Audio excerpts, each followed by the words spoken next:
On a quiet Sunday morning in February 1810, a church spire collapsed without warning, crushing 25 people beneath it, most of them children in one of the wealthiest cities in the world. This was not a battlefield, not a revolution, not a natural disaster. This was Liverpool at the height of its power.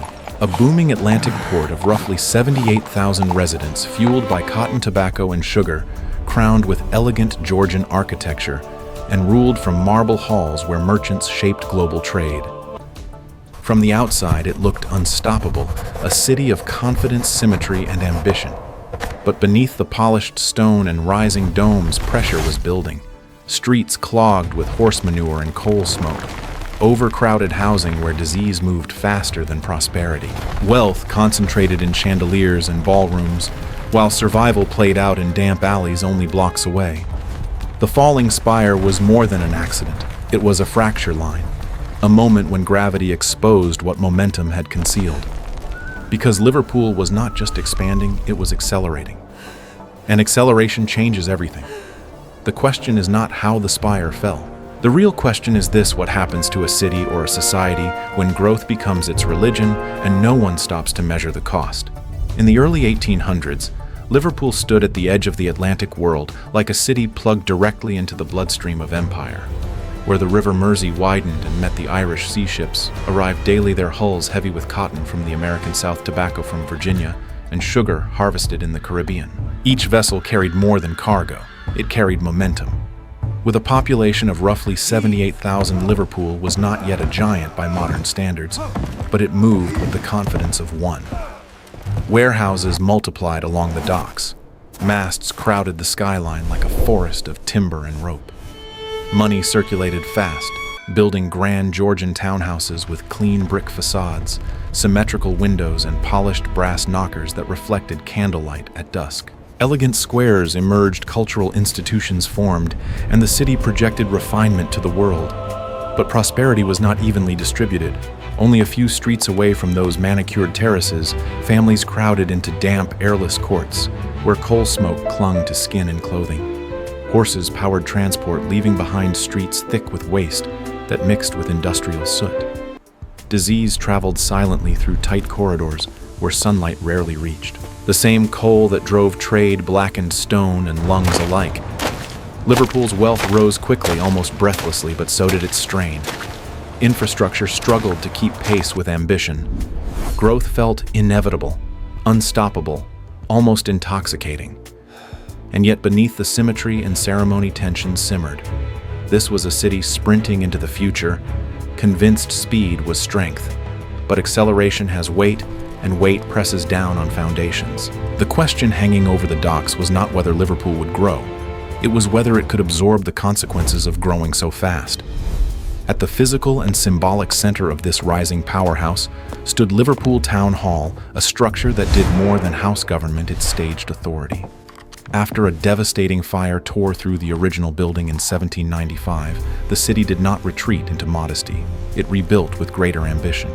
Largely attributed to John Wood the Elder, the redesigned hall rose in stately confidence, its classical proportions and refined stonework projecting permanence in a world driven by volatile trade. Inside power operated on two levels. Downstairs, council members debated regulations, tariffs, and civic policy that would shape the city's commercial destiny. Upstairs, beneath glittering chandeliers and elaborate plaster ceilings, grand ballrooms hosted merchants and dignitaries whose private conversations often carried more weight than public votes. Deals were not always signed in ink.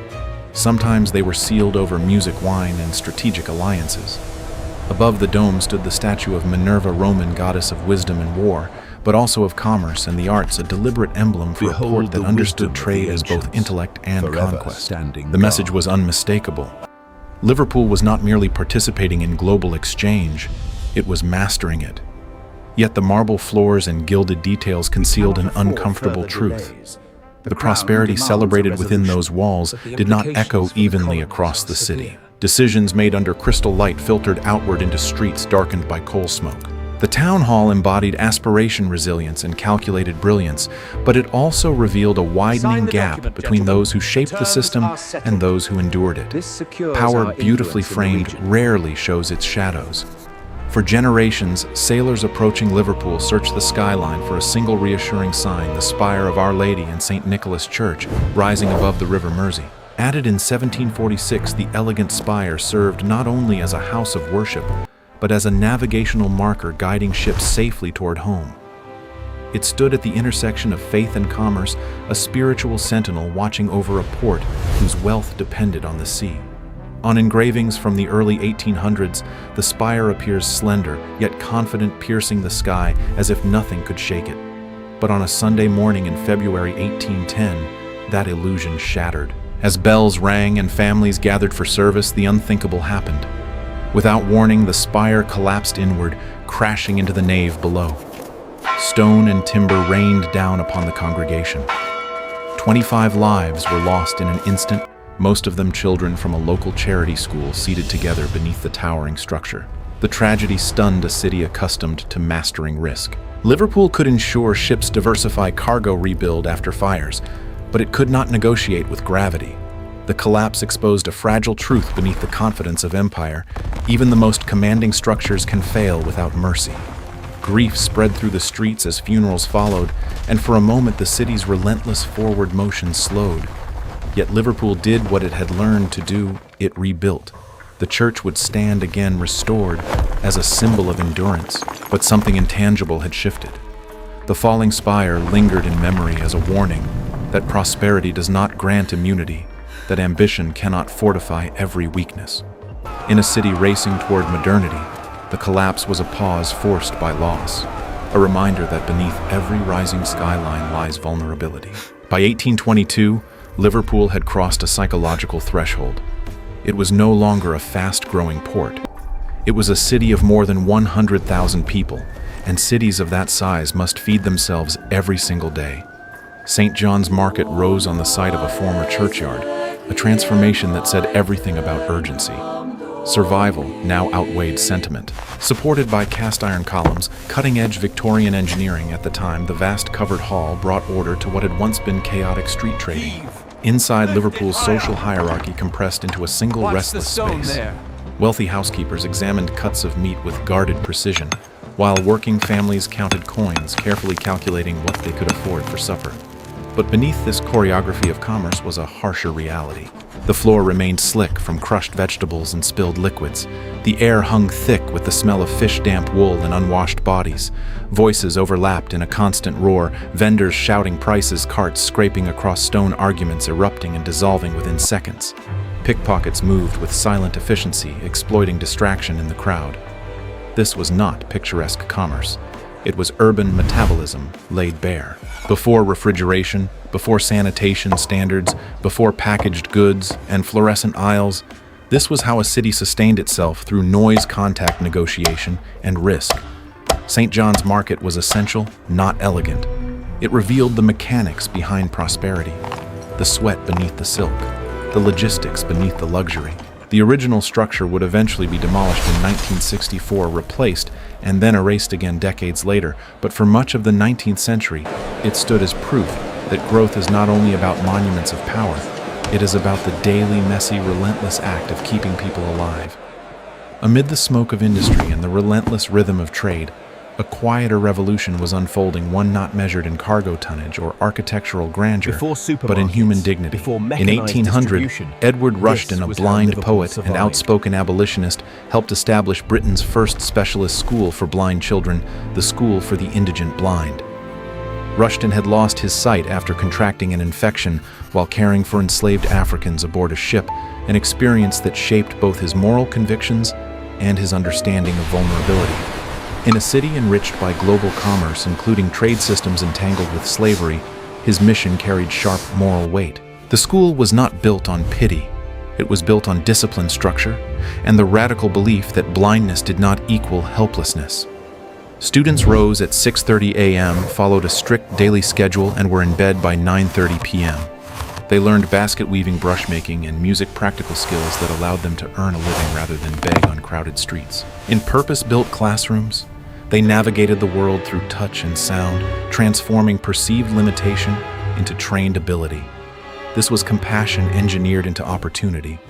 The adjacent windmill, one of dozens that once dotted Liverpool, turned steadily nearby, a reminder that older forms of power still coexisted with new moral frameworks. When Lime Street Station expanded in the 1850s, the original building was demolished, another structure sacrificed to industrial momentum. Yet Rushton's legacy endured, evolving into what is now the Royal School for the Blind. In a city accelerating toward modernity, this institution asked a deeper question than profit ever could: what kind of progress counts if it leaves the most vulnerable behind? In 1802, as trade continued to swell Liverpool's fortunes, another ambition surfaced: intellectual legitimacy. The Lyceum opened its doors to house England's first subscription library, originally founded in 1758 by a small literary society determined to cultivate refinement in a city known for commerce. Beneath a soaring dome, more than 10,000 volumes lined the circular walls, while a reading room offered newspapers from London, Ireland, and beyond. For an annual fee, members, many enriched by Atlantic trade, could sip coffee in dignified quiet, rather than in smoke-filled coffee houses where deals were struck. Busts of Shakespeare, Milton, and Homer looked down as if to confer cultural approval. Liverpool was sending a message it could command ships and ideas alike. Yet only a short distance from this temple of learning stood a starkly different symbol of the city's past. In 1825, gallows mills marked the edge where urban expansion dissolved into countryside. Windmills turned steadily in open air, grinding grain for a population that no longer fit within medieval boundaries. Nearby, the gallows had once hosted public executions, including the hanging of 4 Scottish rebels in 1715. Pastoral calm and public punishment shared the same ground. Within decades, that landscape would vanish beneath paved roads, rail lines, and warehouses. Most of Liverpool's 74 windmills would be dismantled as steam power rendered them obsolete. The countryside did not retreat, it was absorbed. And with each replacement, memory thinned. Liverpool was not just growing, it was overwriting itself page by page. In 1836, Lime Street Station opened, and with it came a shift that would permanently alter Liverpool's trajectory. This was not merely another building added to a growing skyline. It was the city's declaration that mastery of the sea was no longer enough. Serving as the city center terminus of the Liverpool and Manchester Railway, the world's first intercity passenger line, the station symbolized a new era in which steam and iron would compress geography itself. Before the railway, the journey between Liverpool and Manchester took roughly 4 hours by horse-drawn coach, vulnerable to weather, mud, and fatigue. With the train, that same trip was reduced to about 90 minutes. Time shrank. Distance lost authority. The neoclassical facade of the original station projected stability, but what it truly represented was velocity. Commerce would no longer depend solely on tides and wind. It would move according to schedules and mechanical precision. The original structure was demolished in 1849 and replaced with a larger station to accommodate surging demand, progress outgrowing its own symbols within little more than a decade. Around it, windmills disappeared, replaced by smokestacks and rail lines. Traditional rhythms gave way to industrial tempo. Liverpool had once listened for sails snapping in the harbor. Now it listened for the hiss of steam and the thunder of wheels on iron tracks. The railway did not just connect two cities, it redefined expectation. Movement became faster, more predictable, more relentless. In embracing steam, Liverpool crossed a threshold from expansion to irreversibility. The age of wind had shaped the port. The age of steam would reshape the world, and Liverpool stood at its front edge, accelerating into a future it could no longer slow. This was Liverpool in the early 19th century, a city balanced between triumph and tension, ambition and consequence. In just a few decades, it transformed from a powerful port into a proving ground for modern urban life. Wealth surged through its docks, shaping marble halls and elegant terraces, while coal smoke settled over crowded courts where survival felt less certain. It rebuilt after fire, after collapse, after loss, each time convincing itself that resilience equaled invincibility. It engineered markets to feed more than 100,000 mouths, founded institutions to educate the blind with dignity rather than pity, cultivated libraries to prove commerce could coexist with intellect, and embraced steam power to conquer distance. Yet each innovation replaced something older. Windmills fell, rural edges vanished, original buildings were demolished to make room for expansion. Progress did not pause to preserve memory. it advanced by substitution. Today, through advanced AI reconstruction, we can step back into those vanished streets, restoring detail to engravings and paintings that once froze moments in ink. But reconstruction is not nostalgia, it is confrontation. The patterns feel familiar. Rapid growth, widening inequality, infrastructure strained by speed, moral debates over wealth and responsibility. Liverpool's story is not sealed in the past. It is a mirror held forward. The city asked a question that still echoes when we build faster than we reflect. What are we sacrificing in the name of advancement? And if history teaches anything, it is this: every era believes its momentum is justified until the cost becomes impossible to ignore. Liverpool's rise in the early 1800s is more than a chapter in British history. It is a blueprint of how modern cities are born. Wealth accelerated, infrastructure expanded, innovation flourished. But so did inequality, strain, and unintended consequences. The lesson isn't that growth is dangerous. It's that growth without reflection becomes blind momentum. Liverpool rebuilt after fire collapse and industrial upheaval. Yet each advance demanded trade-offs that reshaped lives for generations. That pattern still feels familiar today. In a world racing toward technological and economic transformation, the real question is not how fast we can build, but how responsibly we can build. History doesn't exist to shame the past. It exists to sharpen our judgment in the present. If this deep dive helped you see progress from a new perspective, make sure to like the video, share it with someone who loves untold history, and subscribe for more investigations into the forces that shaped our modern world.